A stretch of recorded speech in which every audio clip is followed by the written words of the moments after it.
Hey guys, Thornton coming back at you with another video, and today we're taking a look at the Womier K66 keyboard. Features a compact design, some RGB that you definitely can't miss, as well as that hot swap functionality.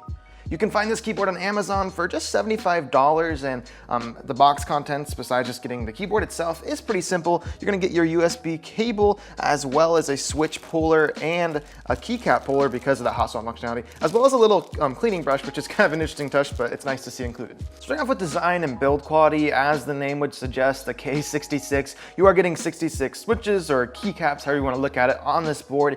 And so just a little bit bigger than a 60% keyboard, and those extra 6 switches that you're getting are going to be used for your arrow keys, as well as 2 of your shortcuts being your insert and delete, which for me personally, I love that because I love having dedicated arrow keys on it.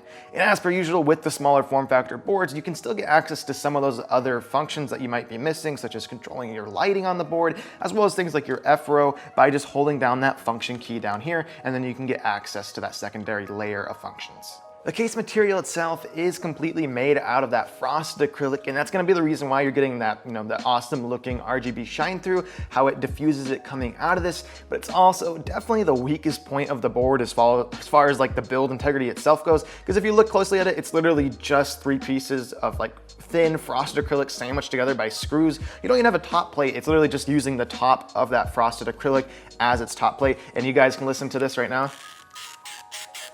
Hear that? That sounds horrible. And it's because it's just literally those pieces like rubbing against each other as you're like tweaking on it, and the screws are the weak points of it like that. For me, no issues. Like as far as it's just sitting on my desk, no issues throughout like the week or 5 days I've been testing it.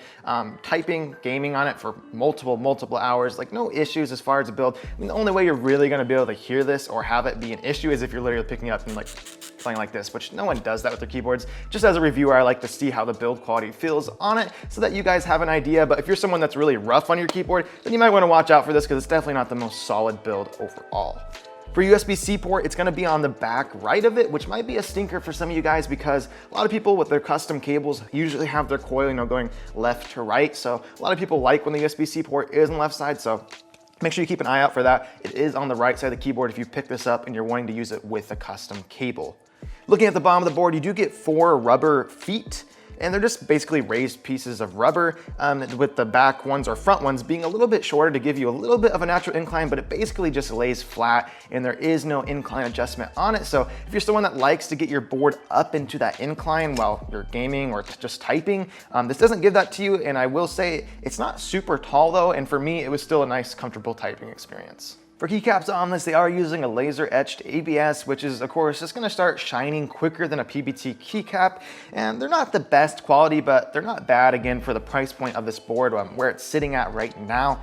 And as far as the layout itself, it isn't standard, and you do have some weirdly shaped or sized keycaps, such as this right shift being smaller than normal. So if you are gonna try to replace this with keycaps, you might have a little bit of a harder time, and you're definitely gonna have to get that, like the full set of keycaps which comes with the extra sizes and stuff, because it doesn't have a standard layout, and it's gonna be a little bit tougher to find keycaps that are gonna fit this easily. On Amazon, you can choose between either blue, brown, or red Gatoron switches in it. The one I have with me today is using the red Gatorons, and I have to say, really enjoying them so far. Nice, quiet typing experience, and they just feel good as a linear switch.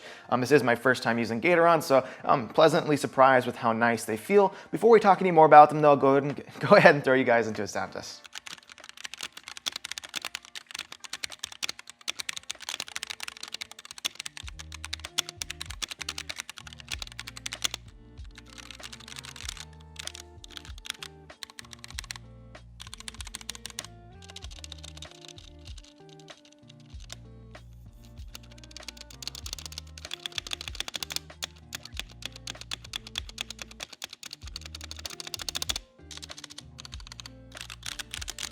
Overall, I did really enjoy the sound profile and just the feel of these red Gatorons in this board, but of course, one of the big features of this board is just the fact that it has that 5-pin hot swap functionality, as well as that south-facing LEDs on the board itself. So it's gonna open itself up to basically any switch you can think about putting in here. It's gonna pretty much accept it. There's maybe a few out there that it might not, but basically anything that you're gonna wanna pop in here, it's gonna be easy. Just pop it right out or pop it right in depending on the switch you wanna put in here. And of course, that's gonna be a big draw of this board in the first place. As far as the stock stabilizers on them, pretty solid actually, and I was pretty impressed with that. I feel like a lot better than some of the other boards I tested that are even more expensive than this.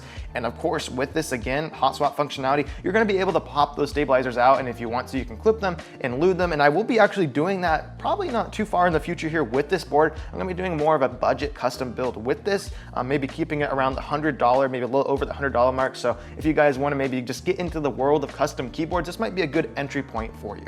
Last and definitely not least on this board, we're gonna touch on the lighting, because that's definitely gonna be a polarizing point of it. If you're someone that doesn't like, RGB or LED lighting on a board, this is definitely not the board for you, because this thing is like an RGB light show on your desk for sure.